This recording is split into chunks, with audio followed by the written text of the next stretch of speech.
Today, we're going to be talking about the realities of PR for startups in 2023. This is a very important topic for many of our founders. With that, I'd love to introduce and welcome our friend Priscilla Vento. She's the founder and CEO of 30 Miles North PR. They are one of our recommended and preferred partners, and I'm super excited to have Priscilla join us today to talk about this topic. She's definitely a subject matter expert in this topic of PR, specifically for startups. So I'm going to be taking notes as well. Priscilla, welcome and take it away. Thank you. What a great introduction. So let's get this going here. So here's content. And by the way, I want to thank everybody for being here. Let's get this straight away. So what we're going to talk about today, what is public relations and when's a good time to start? I get that question a lot. How has PR changed in the last 5 years? I love speaking about this subject. And then what most of you guys might be here for is the DIY portion of how to actually execute PR on your own for the busy founder. And then leading up to hiring a PR professional and what that entails. And of course, measurement, KPIs, and reporting. When is a good time to start?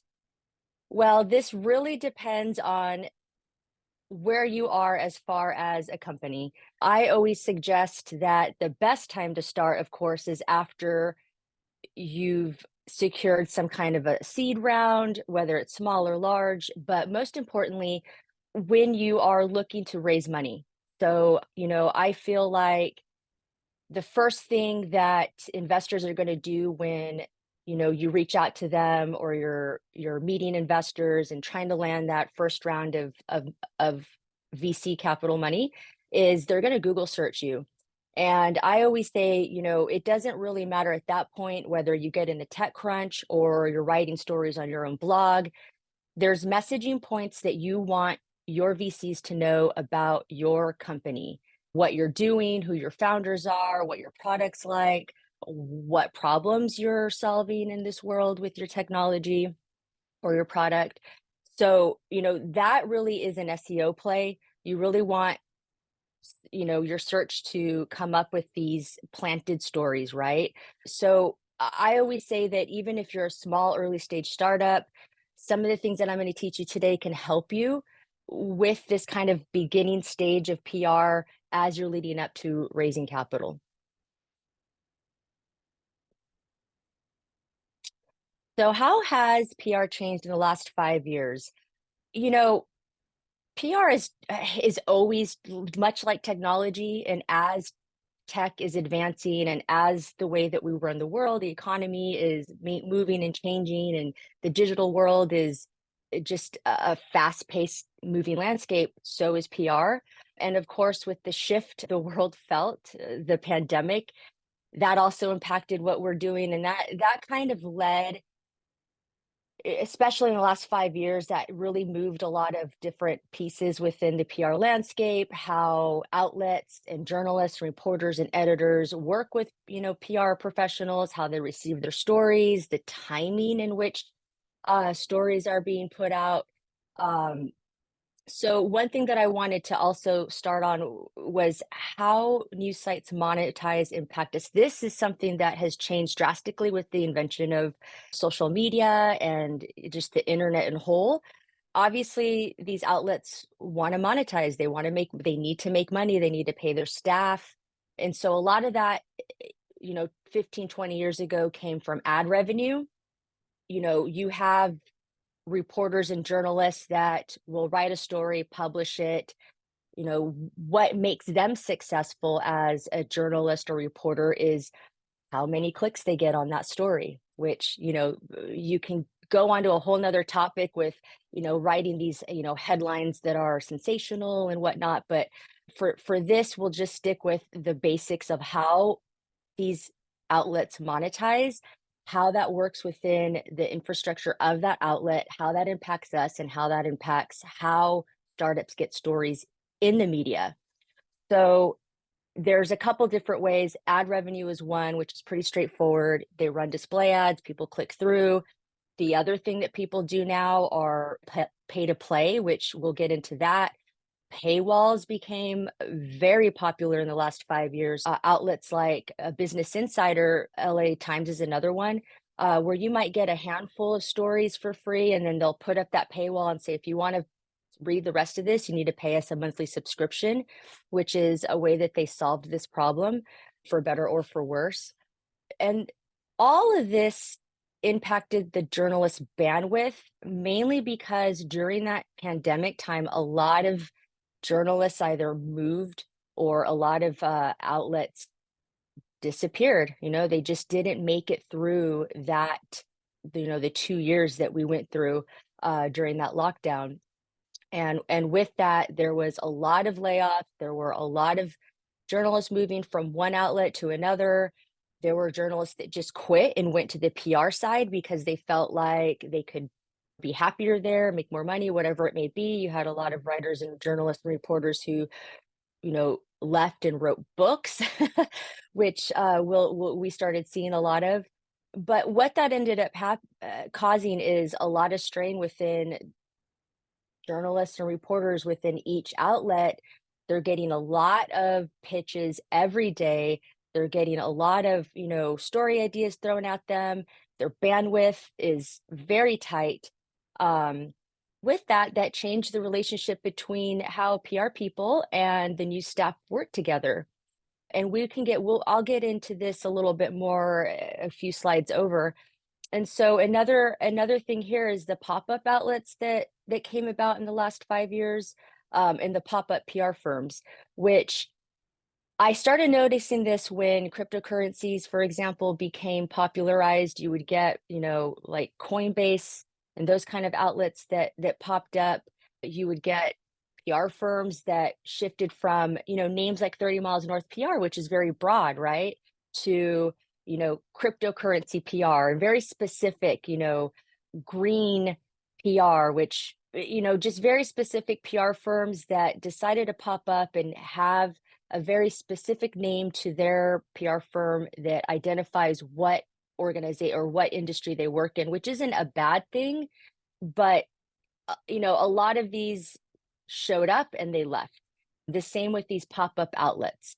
Not to say that these pop-up outlets are good or bad, it's just that you see, depending on where the focus of the industry in the startup world is at, you get focused AI, like AR Post is one good outlet to mention, that are here and gone. A lot of these outlets do have a lot of pay-to-play purposes. A lot of these pop-up PR firms do things like promise, like, hey, we promise you these, to get placement in these outlets because they work with these pay-to-play outlets. So moving on, here's what I'm assuming a lot of people are here for, the DIY PR for busy founders. I want to take the time here to, my focus here is to, when you leave this webinar, to really have some insight on how to actually pitch media, what timelines look like nowadays, and to at least give you a better understanding of how to work with the PR. So, what is newsworthy? Obviously, funding announcements. Now, I would say about 10 years ago, if you had a $1.2 million seed raise, TechCrunch would take it, VentureBeat would take it, Forbes would take it. Now that trend has shifted a little bit. I would say that anything over 2 million, even 5 million for a seed round is more newsworthy. Anything I would say south of 2 million is probably not going to be as readily picked up as these higher rate announcements. I mean, now you're having announcements that are 10, 15 million dollar seed rounds that TechCrunch is really looking into. And this is just me being completely transparent with you. A lot of times when I have a client come to me and say, hey, we have a $1.1 million seed round, we want to get in TechCrunch. I have to kind of reel in that expectation and say, well, I don't know if we can get you in TechCrunch for that amount. Here are the reasons why. And if you just go and do a search on their outlet, it'll show, there's not a lot of 1.2 millions, which is great, but you're better off going with an outlet that's more focused on your industry. So if you are working on augmented reality product, you might want to go with a smaller outlet that focuses on AR. Partnership announcements. Now, depending on the partnership, those are always press-worthy. New product launches, press-worthy. New hires, CEOs in particular are great announcements. Acquisitions, of course, and revenue, which revenue is one of those things where not a lot of early stage startups like to reveal their revenue, but there's a time and place to do that, particularly when you're wanting to raise a Series A. Again, your investors are going to be Google searching you. They can always take your word for things and see your deck, but having a placement with this information is always the best way for them to discover more about your startup. And, these are just examples here on the screen of stories that 30 Miles North has placed. We did one for Game Mine as far as their revenue. I did a funding announcement for another client here in the financial services. Fabric, which is very much so in the sports AR industry. This was a great $4 million raise, but you'll see here that I got this in a more sports business specific outlet versus a TechCrunch. And then, of course, if Google acquires anybody, you can surely expect that that's going to be in TechCrunch. Hey, Priscilla, if you don't mind, I'd like to Sure. jump in with a couple of questions. So before I joined Mucker, I spent a lot of time working as a marketing person in-house at various startups. And almost every single CEO that I've worked with had previously would come up to me and say, "Hey, Tony, we're going to have like a product release," or, "Hey, we just signed, what we thought was a big name client," and go and, issue a press release and try to get us coverage. How effective do you think, you have new product launches here, and I know there's like perhaps different variations or levels of what you would want to announce or what is considered newsworthy. I've had CEOs say, "Hey, we just have a new, release of our product that's about to happen in a month or so, and it's these additional features. It's not an entirely new product." At what point do you feel like you have to, I don't want to say draw a line in the sand, but what makes certain parts like a new product launch or, a new customer more newsworthy than, other types of stories?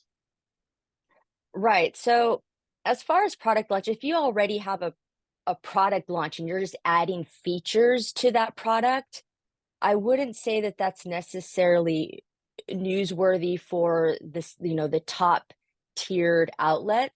But again, do some due diligence and figure out what are some smaller outlets that will place this, right? That would be interested in this.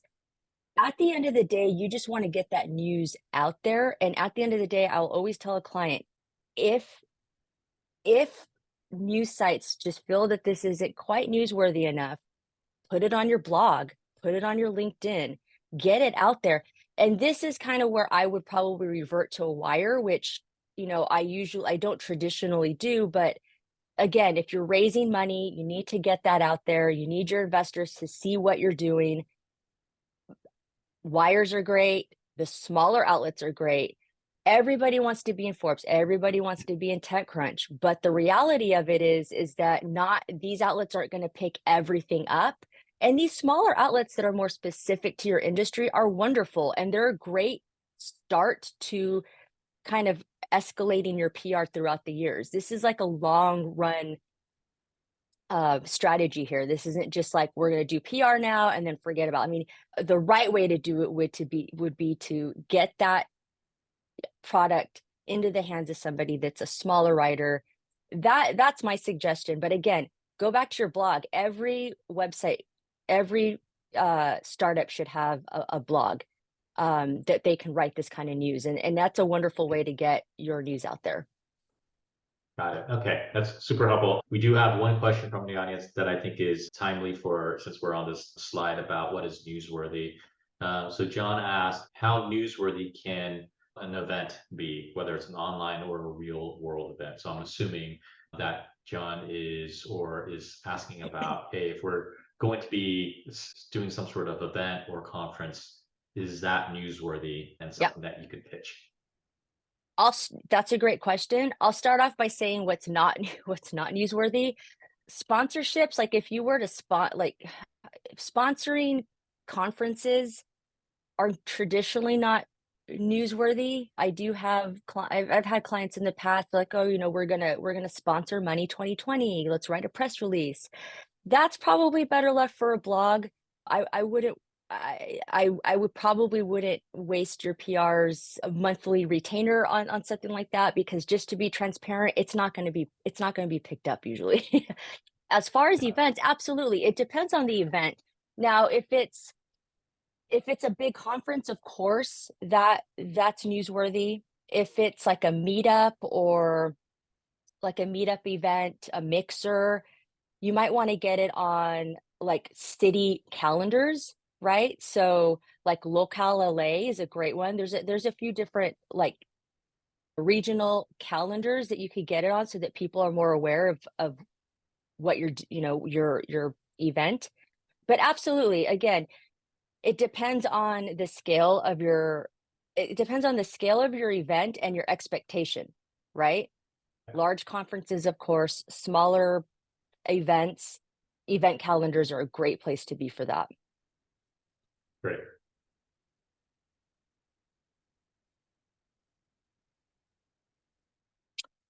So, issuing a press release via a newswire versus emailing an outlet directly.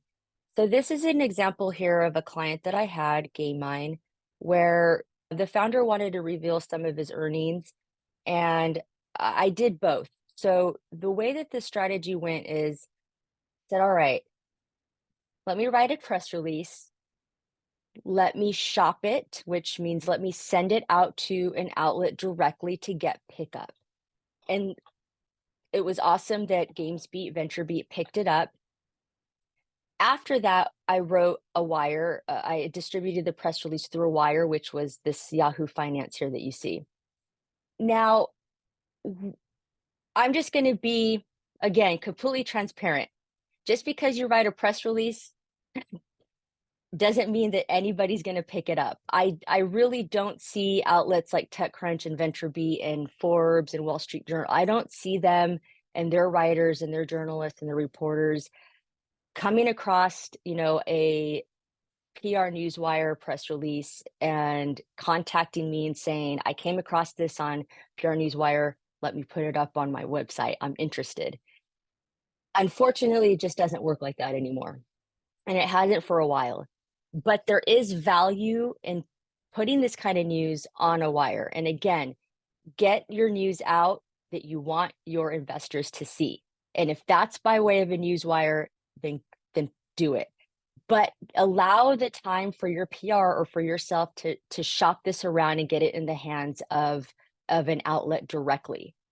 And as I also wanted to point out here is you can tell the difference between the headlines, right? So the headline to the left, where I submitted the newswire, is a headline that we wanted people to read. The headline on the right is great, but you didn't have that revenue value on there, which would have been awesome. And sometimes you can ask your PR to ask the editor to change up the headline. That very rarely happens, so I wouldn't count on it, but it does. But I just wanted to show the difference between the two. And if you ask me, the way to go with this is to just directly write and send a press release to an outlet directly and keep news wires kind of in the back pocket in case you need it. Because the expectation with a lot of early stage startups is that, oh, I'm going to put something on a wire, it's going to get picked up by, you know, TechCrunch or whoever they want. It's just not going to happen. You need to have a PR or you need to have somebody there that can get this into the hands of a writer at an outlet. Yeah. You brought up a couple of points that I wanted to ask you about. So one, it seems like this example, a press release was written, you wrote the press release, but before you push it to the wire, you shopped it. Is that, Yes. and I know you're going to be talking about, the topic or concept of embargoes later on, this might be related to, but is that generally the appropriate approach where before you publish something, a press release on a newswire, you shop it first and then you submit it to a newswire? Is typically how you would like to do things? Yes. However, I don't always submit on the newswire. That's really, I generally leave that up to the client, particularly if it gets good pickup anyway. In this case, Venture Beat and a few other outlets picked it up. And I remember just letting my client know, like, submitting this through a wire isn't necessary. This is up to you. If you'd like for me to do this, we can go ahead and do this. But I always have a wire in my plan, again, in my back pocket. But yes, traditionally, you want to give enough time to send this press release out to outlets before you send it out to a wire. And don't be trigger happy. And here's another thing as well is, if you were to submit it on a wire first and then send it out to a news source, a news outlet, and they see it on a wire, more than often they're going to write you back and say the news has already been revealed, so we're going to pass on this. And that's happened. So just, again, it's all about the timing here, which we'll get into a little bit later. Got it. Okay. And I know you just said we're going to get to the timing a little bit later. Is there a specific time frame or general time frame that you would like, that you typically recommend, shopping and then publishing on the newswire? Yeah, so if you have an exclusive or you have an embargo, you want to wait until after the embargo lifts. Meaning, if I let VentureBeat know that, next Monday is when you can release the story at 10 a.m., I would not have the wire go out until maybe 11 or 12 on that Monday. I wait a couple hours after my exclusive or after my embargo is lifted. And some days I've waited the next day, like, because here's the thing, writing or submitting a press release through a wire can get very expensive. So if I could save that money for my client, I'm going to do that. And I'm going to do that and say, look, we just released this and the embargo lifted on Monday at 10 a.m. We have our, GamesBeat, TechCrunch, Forbes, whoever it may be that published this. A lot of the times I'll go wide with it after that as well, which I'll get into what that means a little bit later on. But that basically means where I send it out to multiple outlets that might be a little bit smaller, or maybe GameBeats is really good at, they get a lot of syndication of their news a lot of the times. So at the end of the day, if a couple hours go by or a few hours go by and I see that my clients have gotten a really good run in the press with this story, sometimes I'll say, if you don't want to spend the money, let's just not spend the money, because this release was probably at least 1,800. And a lot of startups just don't have that cash to burn. So if I can save my clients money, then that's what we'll do, and we might shelf the idea of putting on a wire. Yeah. Okay. I know we have a lot of content to go through. There's one question that came from the audience that I think is, specifically about press releases via newswire versus emailing. And that question is, you kind of touched upon this. What's the difference in terms of cost, but also effectiveness between, pushing a press release via a wire versus emailing an outlet directly? And then I'm going to tack on to that. Do you see a difference in value and effectiveness between, the paid news wires, like the PR news wires, versus there's plenty of these free ones that are available? Do you see, effectiveness change differences between those two ends of the spectrum? To answer your question first, yes, a lot of the free ones won't. If you're going to pay for a newswire, I mean, if you're going to do a newswire, you want it to get picked up by Yahoo Finance mostly, right? A lot of the smaller ones, they won't syndicate it out to Yahoo Finance. They won't syndicate it out to the Google, and it's just the reach, their distribution reach is a lot smaller. It's still effective in the way of, like, it'll give you that SEO push. Again, if you want your VCs to Google search you and see that come up, it'll come up on SEO. It'll be searchable. However, it won't be picked up by a lot of these free ones, and I've done my research on it, will not be picked up by at least a Yahoo Finance, which is always nice to get. I mean, that's just always a great logo. You could put it on your website. Like, it's just from the optics perspective and the visual perspective, it's just it's a little bit more meaningful than like a EIN newswire, and it's no one know who is that, right? And now the other question, as far as like which one, sorry, which, well, I'm sorry, It's, can you go back to the first yeah, question? yeah, sure. So it's, the effectiveness between basically these two approaches, which is, pitching directly to an outlet versus just publishing something on a wire. Yeah. Right. So the effectiveness, clearly pitching it on your own and getting your news into an outlet on your own is a lot more effective, I would say, as far as it's earned, right? So what surrounds earned media is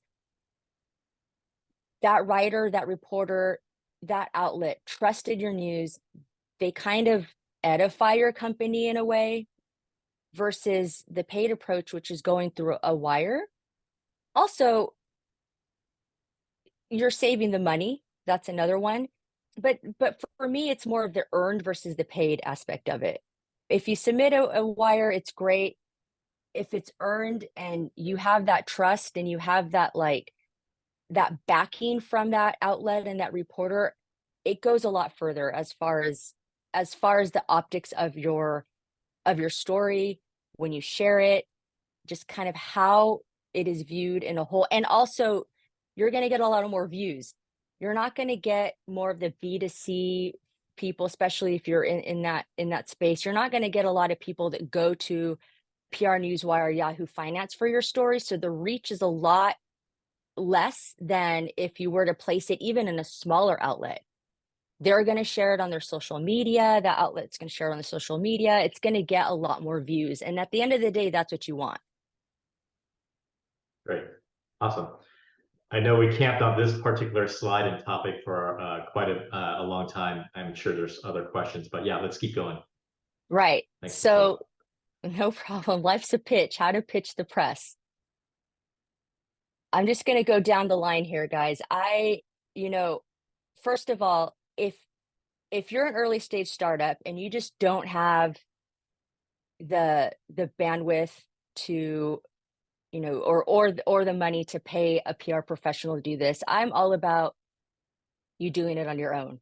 There's been outlets like, to bring TechCrunch up again, they've gone on record saying that they are totally fine with receiving pitches from founders. And I think that that's just another shift in how things have changed. I think you're getting early stage startups who are reaching out a little bit more. Maybe they can't afford to hire a PR firm, but if you're going to do it, let's do it correct, right? Like let me arm you with some of these tools and tips on how to actually write a pitch and what these outlets and writers and reporters and journalists are looking for. So keep your email short. This example that I have here is an actual pitch that I've sent out. I kept it short and I kept what I wanted to get across in the first paragraph. The second paragraph is just more information about the company, but you want to keep it fairly short, even shorter than this if you can. Have a very clear angle. So one thing that I tend to see with founders is that they want to add a lot they want to get a lot of different messages out there, and they want to cram a lot of different angles into one press release or one pitch. And that's just going to confuse your writer. They're not going to know what direction you're going in. Include an example to back your angle, if possible. Let them know that you understand their beat. So right here, how are you? I see you cover fintech for Bloomberg. Let them know that you did some research, you did your due diligence, and that you're not just blasting this pitch out to 100 other reporters. They really don't like that. Here's one that might sound obvious, but you would be surprised on how many people forget to just include your company website link. And also email journal one at a time, particularly within that news source. So if you are wanting to get a story in Bloomberg or Wall Street Journal, LA Times, and they all have multiple writers that write on the beat, let's just say it's augmented reality, just email one at a time. They all talk to each other. So if they all receive the same email with a different name, hello, Catherine, hello, Susan, hello, Jim, they're going to know. And more than likely, they're not going to pick your story up because they just think you're blasting this pitch to everybody, which isn't good for them. So keep it to one at a time. Try not to email on a Monday or Friday. So Mondays, people are super busy. I traditionally don't pitch stories on Mondays, and I definitely don't pitch stories on Fridays. Friday, for obvious reasons, you know, Mondays, if you have to do a Monday, I would say after 3 o'clock, but generally keep it to the middle of the week. And don't forget to follow up. Follow up is something that I do every day, Monday through Friday, all the time. The success of this is going to be the follow up. Everybody's busy. Again, back to one of my first slides. These journalists and writers are so busy and inundated with a ton of pitches every day, short staffing all the way around. Following up is a good thing to do. I mean, sometimes I have to follow up to 3 times, 4 times to get a yes or a no. And as far as like how long to wait to follow up, I would wait 3 or 4 days and follow up. Try not to follow up super early in the morning or super late. I usually do my follow-ups around 2 or 3, so just after lunch. This gives the reporters the morning to work on their stories and write and do what they got to do, and then you email them a little later. So yeah, I wanted to give you an actual pitch that I used that was successful, and this is a client of mine. And again, keep your ask to the first portion of your email. Identify that you know who they are. You cover this and that for this outlet. And, ask them at the end, are you available for a call this week? That's a great way to end it. Great. So this is great. Thanks for providing an example of an email pitch. Now, there's a question that just came in. Do you think it's a no-no to reach out to journalists through other channels such as social media? If journalists want you to reach out through them through social media, for instance, on X, Twitter, they'll usually have on their bio, DM me with news stories. Hmm. Here's the thing with that. I can't say I haven't done it. I've done it in the past, and I've done it with success where usually the way that goes is I've I've emailed them, or I can't find their email, or I've never worked with them before, and I've reached out through the DM through Twitter. I try not to do it too often, especially if they don't ask for it. If they don't say specifically on there, feel free to DM, which a lot of them will. I say that they are accepting pitches through DM or not. I would say be very gentle with it. I wouldn't go overboard with it. If you are going to do that, right, again, a really quick pitch. And I always have my news or my pitch on a Google Doc. So that's a little bit of a tip. So I'll say, hello, Catherine. I wasn't able to get your email address, so I hope that you will accept this DM. I have a story about my client. On a high level, this is what the story is about, or this is what the announcement's about. I've provided a link to a Google Doc that gives you more details or a press release. Please go to that Google Doc for more information and reach out to me. That's generally how I do that. Now, obviously, if they say on their social media, do not pitch me through here, then don't do that. You don't want to get blacklisted. Great. Thank you. All right. Finding the right reporter or journalist for your pitch or announcement, and what's the difference? Now, within an outlet, and I'm going to use Forbes for an example, Forbes staff, and even there's some great contributors there. you'll see that for one business vertical, you'll have maybe 20 people that write about that one piece of technology, whether it's transportation, green tech, SaaS, finance. And what's the difference between a reporter and a journalist? This has also changed, and I know that a lot of people might have different opinions on what the difference between a reporter and a journalist is, but on a high level, and specifically now, a reporter is someone who's typically going to write about the quick news, the breaking news, the funding announcements. They will pick up your press release, your partnership announcements, and their story output is more frequently. So they're more of like the timely news. They are not going to be what traditionally nowadays journalists do, which is a more long form article, in-depth interviews, company and executive profiles, and their story output is usually less frequent. They're not working off of a press release.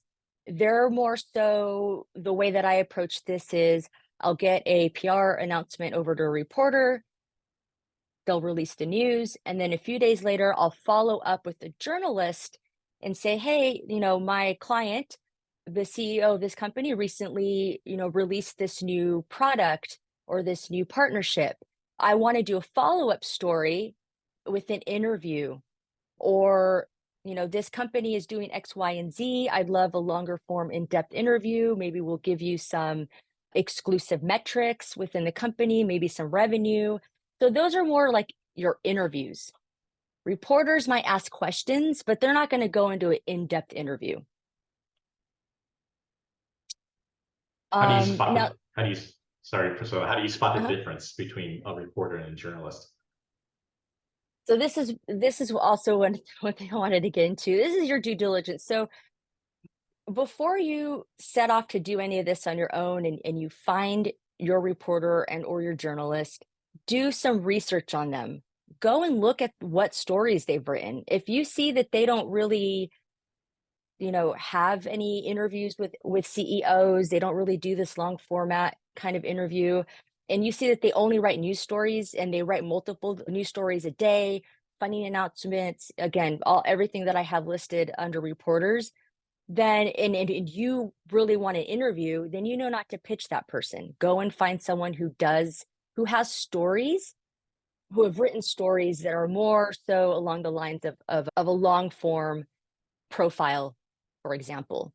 Look, even to this day, after doing this for over 15 years, if I need to work with a reporter or journalist that I haven't worked for in the past, I will take the time.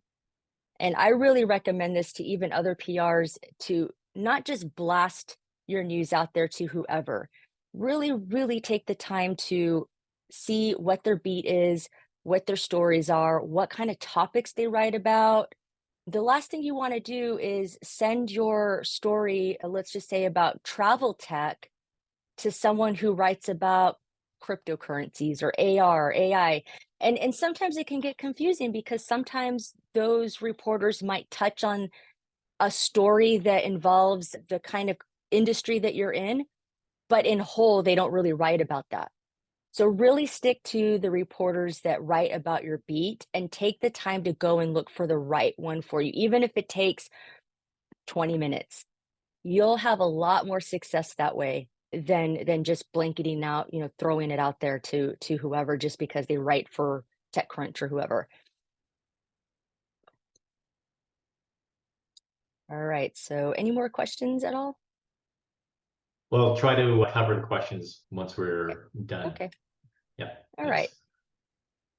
So timing is everything. So you've identified who, you have a story that you want to put out there.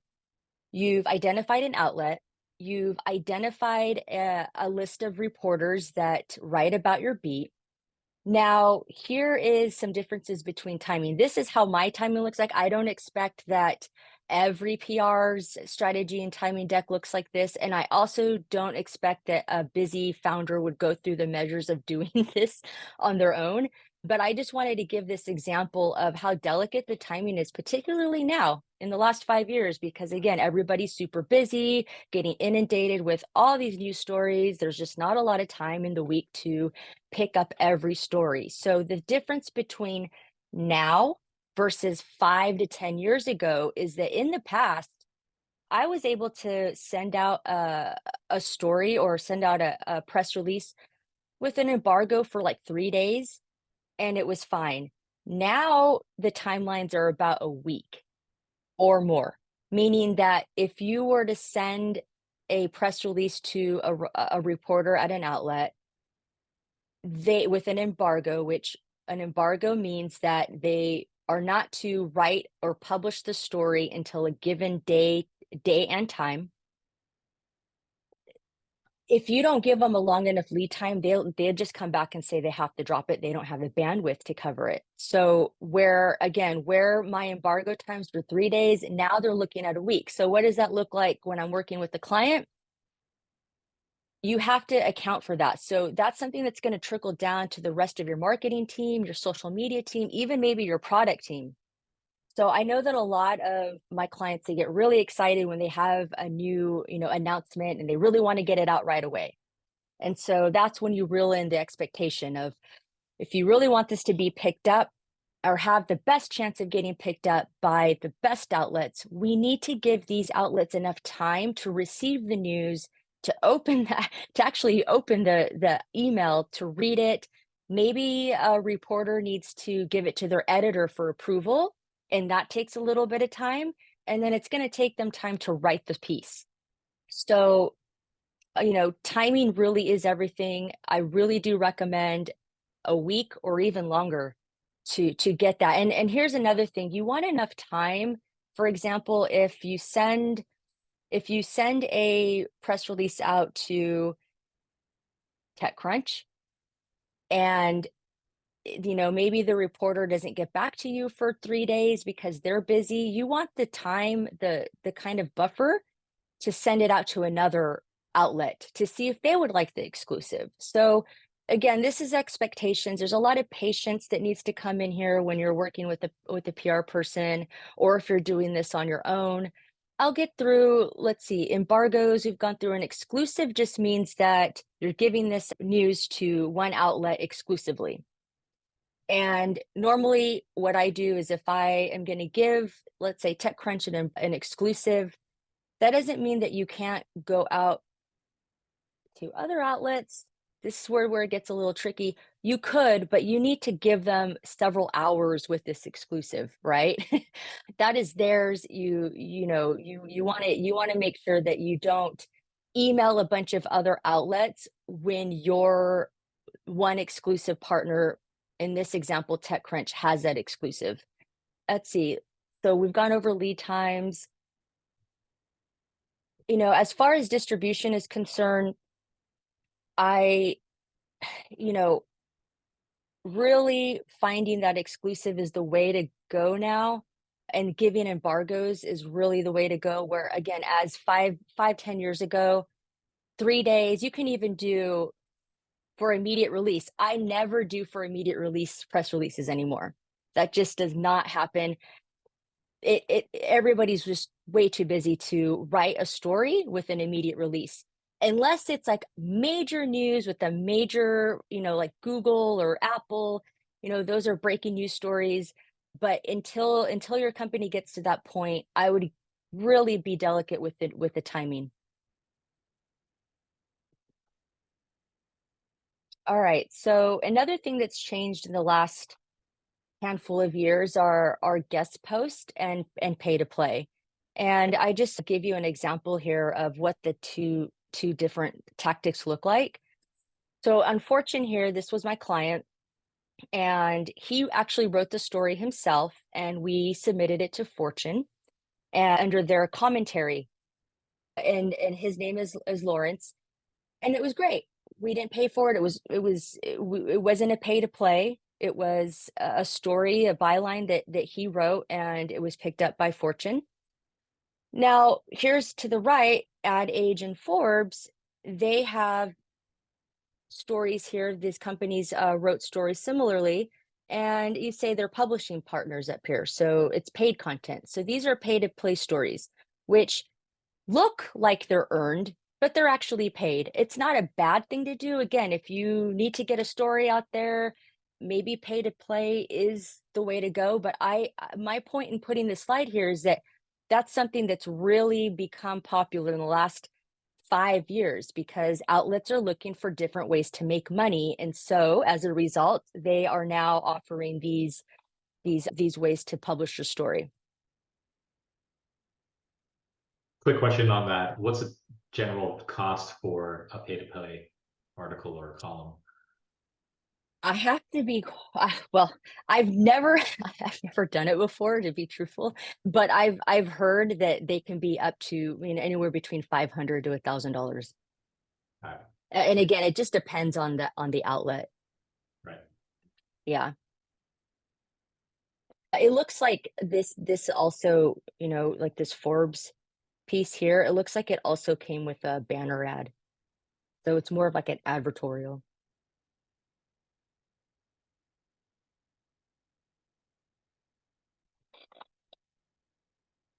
All right. So maybe you decide that you want to hire a PR professional. What are some differences? In-house, agency, contractor, consultant. What are the differences between those two? In-house, obviously, you hire them, they work with your company, they're part of your team and part of your staff. Agency are traditionally larger firms. They usually have more than five employees, I would say. And then, of course, there's a contractor and consultant, which is just one person that is generally 1099 that'll do the same thing that an agency would do. They just don't have the large staff. And so this really depends on where your company is at. If you have a lot of frequency, you have a lot of partnerships, you have a lot of stories that are getting out there, you have the capital to, pay for an agency, then obviously the agency is the way to go. They're going to have the staff that can support the kind of news frequency that your company needs support with. Generally, startups would hire a contractor, consultant, very early stage, then move on to an agency, and then more than likely hire in-house. So back when I worked with Snapchat, that's how they did it. So they brought me on early, very early stage. Then I left the company, I left maybe after 2 years. They brought in an agency and then they hired a Mary Reedy to come and take over communications for the company. Areas of focus: internal communications, media relations, and full scope. Everybody from above will do the same things, but in-house is you generally hire internal communications in-house, and that just means somebody that's going to take care of, maybe you have a staff of 50 and you need a way to keep everybody in the loop of what's going on within the company. You need somebody to write your in-house company newsletters, and just maybe they write your email campaigns that all are internal. That's generally what they do. A media relations expert will generally just be the one that kind of is a liaison between your company and the media. Maybe you just have a handful of news stories, or maybe you just have one press release that you need to get out there, and you work with a consultant who's a media relations expert, and they'll write a press release. There's no real long tail strategy. um, you just want to focus on like one news topic, or one product launch, or one announcement, then a media relations expert on the consultant level is probably the way to go. And of course, the full scope is probably more the agency. Not to say that in-house and a consultant can't do a full scope plan for you. It just depends on what stage your company is. Generally, for early stage startups, you'll have a full scope, where they, create a pitch calendar for you, where they're submitting story ideas every week. They're writing press releases and submitting those for you. Maybe they're doing a little bit of internal communication help. You can get that with the in-house and the contractor and all of above as well. Onboarding and success. What you need to have prepared for your PR professional. And this is all from just my history in working with, with startups. And this is some of the stuff that a lot of people don't really think of right off the bat, and what they'll need to equip their PR professional at any level above. And, team and company bios, professional headshots, team photos, and high res logo. I cannot stress how important these things are. A lot of companies don't have these, and I usually have to ask for this, and it usually works where my client has to then take time out of their day and go and get all this done, and maybe scramble around because maybe we have an announcement that's coming out in 2 weeks, and I really need to put together an electronic press kit. And I just say, please get this ready. Once you hire somebody or bring somebody on, have these materials ready. It would really go a long way in cutting time. You don't have to waste a few days of of the retainer rate that you're paying to get these materials done. Because to be honest, if I'm releasing a press release or a story idea or whatever it may be, and I don't have these materials, I can't do anything. And then our lead time gets further and further. PR expectations. I get a lot of the questions about reporting and measurements and KPIs. So this is a tricky subject, and it has been for a very long time because it's earned media and not an ad. An ad, you have a lot of metrics that come with advertising. It's very black and white. Not so much with public relations. It's hard to tell how much conversion comes from one news story, right? So there are a lot of platforms out there like Cision, for example, that will do measuring and reporting for you. These are generally pretty expensive. Because I work with early stage startups, I don't have, and a lot of PRs that work with early stage startups don't generally use something like a Cision to do reporting and measurement. And the reason why is because no one would be able to afford the retainer. It's pretty expensive, and that expense then flows back into the retainer rate.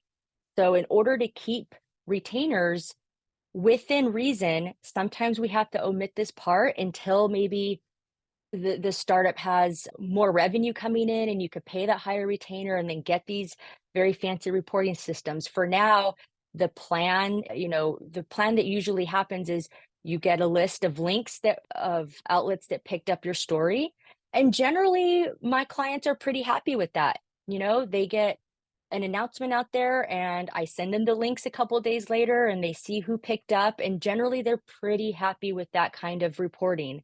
Unfortunately, the measurement aspect of it, unless they're willing to pay that fee, probably won't come through when you're a smaller stage startup and you're working with like a consultant or a smaller boutique agency. Frequencies of story published. I get this a lot when I'm bringing on new clients. A lot of people ask, well, how many stories, like you gave me this plan and this strategy, like in 1 month, how many stories do you think you'd get out there? And I always say the amount of frequency that I can go out there pitching, the better the return rate. Um, no PR is going to be able to promise you that they're going to get you stories. That's historical from the beginning to the end. That's just, you can't promise anybody. But what you can say, what I generally say is, I will use everything that I have from my experience. I have these contacts. Here are links from other clients that I have that shows you that I work well with the press, right? So no one's really going to be able to tell you exactly how many stories they can get out there for you. That is what advertising is for. That is paid. This is earned. Transparency. I'm a big believer in being extremely transparent with my clients.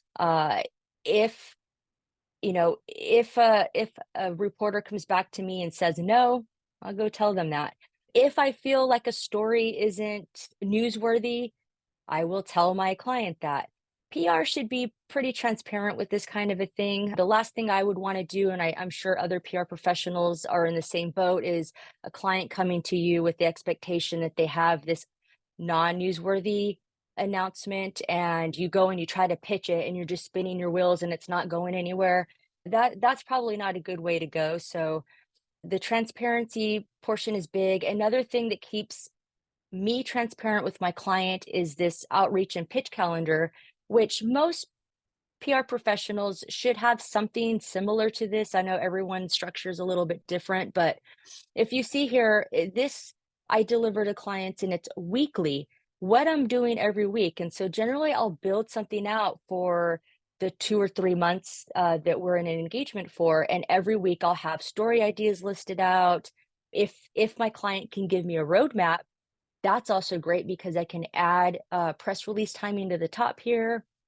At the end, when I deliver this to my client, and whoever you hire should again deliver something similarly, hopefully, you'll sit down and you'll go through everyone, and that way you know what your PR professional is doing. So product launches and funding announcements, I'm not going to say are easy, but they're given stories to you. There's something you can work on. But what is your PR professional doing between those announcements, between the press release writing? They should be pitching news stories. And I love to get creative. And again, everybody works differently. This is just how I do things.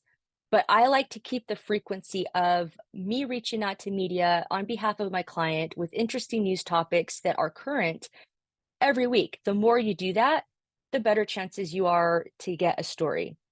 Now, that all folds into rates. The more you're requiring or asking of your PR professional to pitch on a weekly basis, that will then hopefully increase the amount of stories you get in the media on a monthly basis, the higher the rate is going to go.